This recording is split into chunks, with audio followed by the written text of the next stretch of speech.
It is a great joy for me this morning to present to this congregation my son, or at least a spiritual son.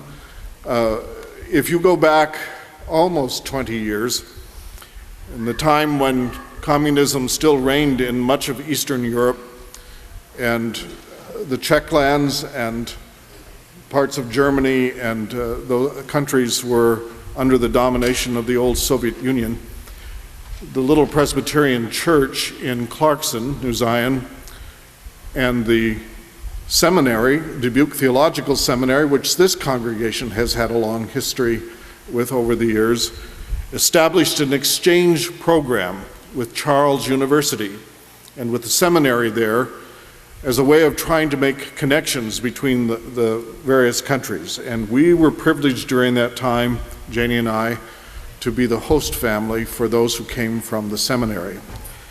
And one of those was a young, blonde, blue-eyed young man from the Czech Republic by the name of Jan Dus. And Jan became much beloved of our little children then, and he has remained such during this time. And it is wonderful for me as a proud father to present the spiritual son, although Jan has not aged much, and I feel more like an otec. So that's grandfather, for those of you who may not know that word, but please welcome Jan Dus to our pulpit.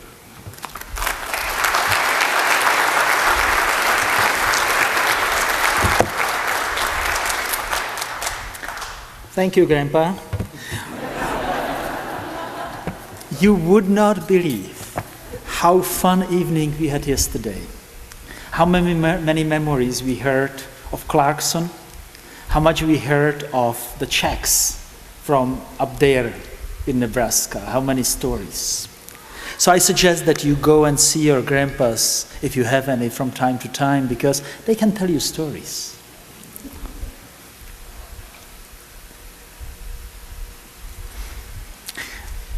Let me tell you, it has never been easy to be a prophet of the Lord.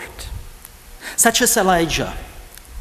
Imagine being in Elijah's shoes. Elijah was not even an Israelite himself. He was one of the newcomers.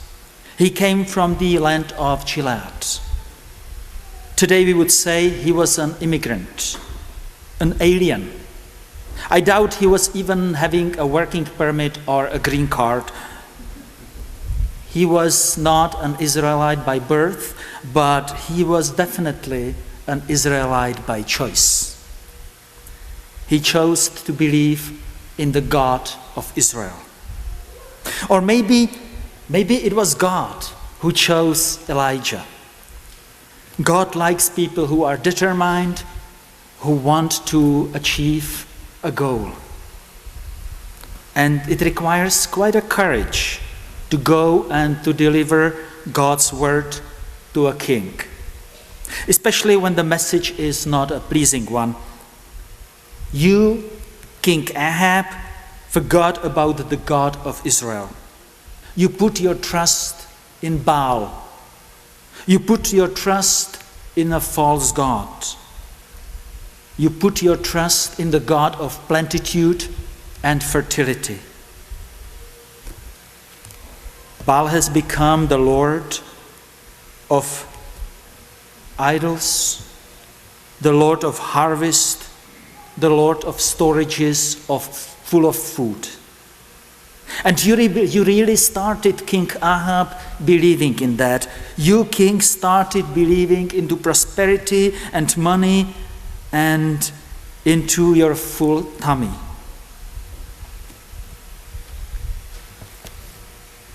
You put your hope into false idols, king. Baal is the god of false success. Baal is the god that teaches us to count our happiness in banknotes. That was the message that was supposed to be delivered to the king.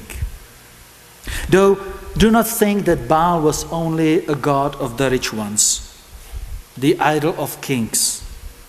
No, among the worshippers of Baal, you would find also many of the poor as well. How many little people believe that money is what makes all of the difference? Having just a little bit more. The nation of Israel was like that. Outwardly, they seemed to be very religious, very much believing in the God of Israel. They talked so godly, such a beautiful religious language, but in their deeds, they were following Baal. And Elijah called it limping on two different opinions. This is what is so tricky about the pagan god of Baal. His proposals are very attractive. Both the king Ahab and his people got tempted. Their life turned into chasing of wealth and higher positions. Reading through the Bible, you can see Ahab wanting more and more and more horses, more soldiers, more power, more of everything. And the merciful God of Israel, he allows the rain to cease, as we heard. A terrible drought comes. Is this a punishment? Or is it rather a lesson? The God of Israel wants his people to learn. And sometimes we do not learn otherwise than through experience. Sometimes the merciful God lets us learn by going through hard times. Not because of punishment, but because he wants to teach us. He wants us to know better next time. Let us see if anybody has learned from the drought of those times. There is a woman, bowed down. You can see her collecting sticks. It is hard to tell what age she would be. Is she young or is she old? She looks tired. She looks exhausted.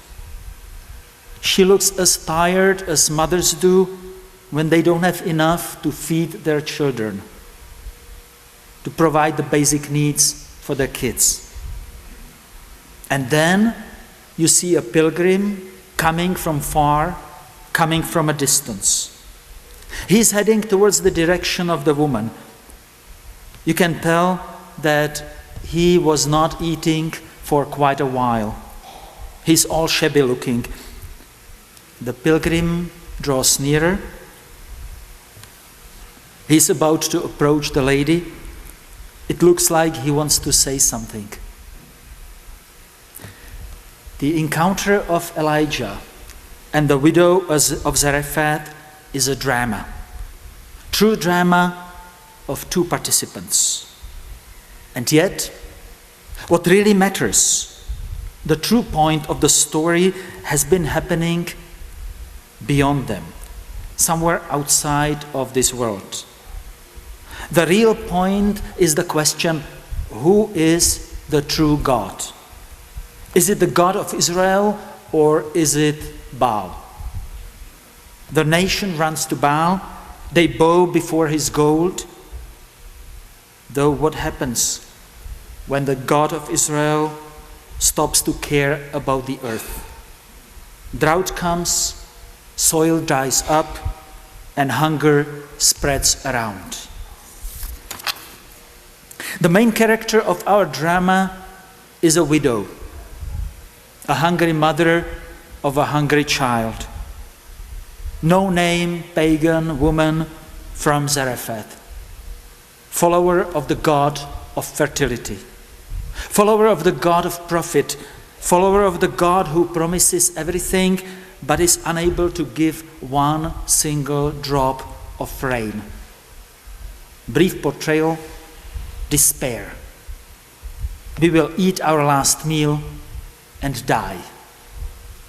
The other character is Elijah, a newcomer from Gilead, the lowest shift of the Israelite society. The one who was called to be a prophet of the Lord. He went and announced to the king Ahab that drought was going to come. And then he went wherever the Lord sent him. Brief portrayal: the Lord of Israel lives. If you were listening carefully, you have surely noticed that. She says, "We will eat and die," and his words are, "The Lord of Israel lives." But still, it is not that simple. Those would be statues, just stiff and motionless, but we are talking of drama of living people, full of tension, full of movement, full of energy. The pilgrim approaches woman. He is near to her and he asks her for a little bit of water. The widow is about to leave and to satisfy his request.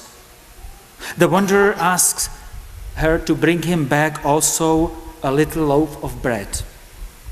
Here, all of a sudden, the regular conversation gets complicated and dramatic. The woman refuses. She refuses to carry out a basic obligation of hospitality. It is getting serious. In order for her partner to understand, the pagan woman refers to the thing that is the most important for her guest. "As the Lord your God lives." And now she is full of it. The words burst one after the other. There is hunger here. We have just a handful of meal, a tiny rest of oil. We are running out of everything.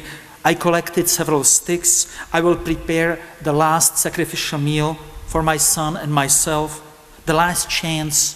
Maybe we will be able to soften Baal's heart. We will sacrifice our own lives. We will eat and die. We will be happy to die in our idolatry. It reminds me of an old slogan of Fidel Castro: socialism or death. Some Cubans were rewriting this into socialism and death. Dying in desperation and hopelessness. Death as escape. Death as liberation from the distresses of our world. Though, as the Lord, the God lives. Yes, this was the beginning of the sentence. Do you still remember? That was the sentence that ended up with "we will eat and die." She started by saying, "As the Lord, the God lives." And now the prophet is the one who speaks. No false comfort. Rather ruthlessness. "Go and do as you said," he says. And he is pretty self-centered, our prophet. "But first a little bread for me. Then you will cook for yourself and your son." And the prophet rounds up his absurd demand with the assurance that according to his God, the God of Israel, there'll be a little bit of flour and a little bit of oil that will not run out. Now we are in the climax of the whole drama. Maybe we should hear a thunder, or there should be an absolute silence for a while. After all, our protagonist, our woman, needs to take some time to make up her mind, doesn't she? Is she going to trust into what she just heard? Is she going to invest everything that she has, all of the remaining food that she has, into words of hungry pilgrim and his strange God? Or is it too much to expect? How is she going to make up her mind? She goes and does what Elijah told her. This is quite a faith. Baking bread for the other one with the hope that I will not starve either. Making the first step into the darkness, entrusting everything into God. Apostle Paul says, faith is the assurance of things hoped for, the conviction of things unseen, hoping into what we cannot see, what I cannot touch. For having such a faith, you do not need to graduate from the seminary. You do not need to hear hundreds of sermons of the best pastors.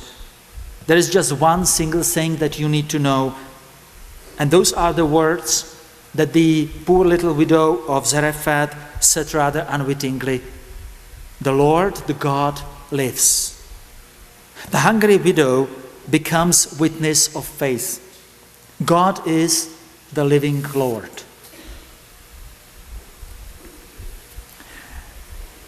If I knew how to write a drama, I would do it. And I would invite all of you to join me. This drama would be not only about a widow and a prophet, it would be about us as well. For some reason, we started to believe that in this world, everybody receives what he and she deserves. We believe that in this world, everybody can make it. Anybody can have a happy life. Just choose to do so, and it will be so. Well, this is not what this world is like. This is not what the world of the Bible is like. Living in liberty, living in peace, living in sufficiency is not a commonplace. This world is being held together by the grace of God. And may the Lord withdraw his hand just for a little while. Drought comes all over the land. It seems to me that our world resembles to the jar of the widow. Today we have enough for life, but tomorrow, what to trust in? The widow of Zarephath put her trust into the God of plenitude, and he abandoned her. God for her was the one that was making all of the decisions. But in the end, she chooses the right faith, the God that lives, the God of Israel. We have some questions about this story, don't we? We still don't understand how it comes that they did not run out of meal and out of oil. It sounds too dreamy to place our lives into such a trust, doesn't it?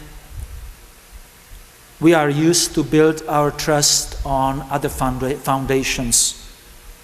We are used to trust into our hard work, into our savings, our insurance plans. Where do we hide when drought comes into our lives? I believe that our world resembles to the jar of the widow. We are not owners, we are stewards. What we have, who we are, the beloved ones around us, the fact that we live in peace and liberty, that is not something that we have deserved. It was entrusted into our hands. We are nothing but interim stewards. There are many people in this world who cannot enjoy these blessings. How well do we administer what have been entrusted into our hands? In the end, the widow did well with her jar. She shared. And there is a thing about the jar that is very much true. Did you notice? At the beginning, the widow did not have enough meal for her son and for herself. Though, after she noticed the stranger, the hungry one next to herself, after she started sharing, all of a sudden there was enough for everyone. Let me briefly relate this to the history of my church and of my country. Czechoslovakia lived for 40 years under the communist regime, under a regime that took our nation's liberty away and was crippling people's lives. With all those atrocities of those times, do you know what I believe was the worst thing that the communists did to the church? They forbid us to serve. Yes, I'm serious. The worst thing that the communist regime did to churches was that they forbid them to serve to others. The diaconia of our church was prohibited and all of the facilities were taken away. The state said, you church don't need to take care of these people, of the elderly and the handicapped anymore, because we will be happy to do that for you. You would not believe how crippling it is for a Christian community when it cannot serve, when it cannot be helping the others. In 1989, the diaconia was reestablished. We started working for needy people again. And today, together with me, there are 10 women and men here in this church today who lead diaconate centers of our church. And we serve senior citizens and people with disabilities, with physical and mental handicaps. We serve people in complicated social situations. We serve people in our country as well as in Ethiopia and Moldavia. I believe this is the call for us Christians. We are called not to be afraid of tomorrow, not to worry about the flour in our jars and about the oil on our spoons. We are called to serve those needy around us today. And we are called to trust that tomorrow too there will be our jar full of flour and there will be a handful of meal and several spoons of oil, as the Lord of God lives. Amen.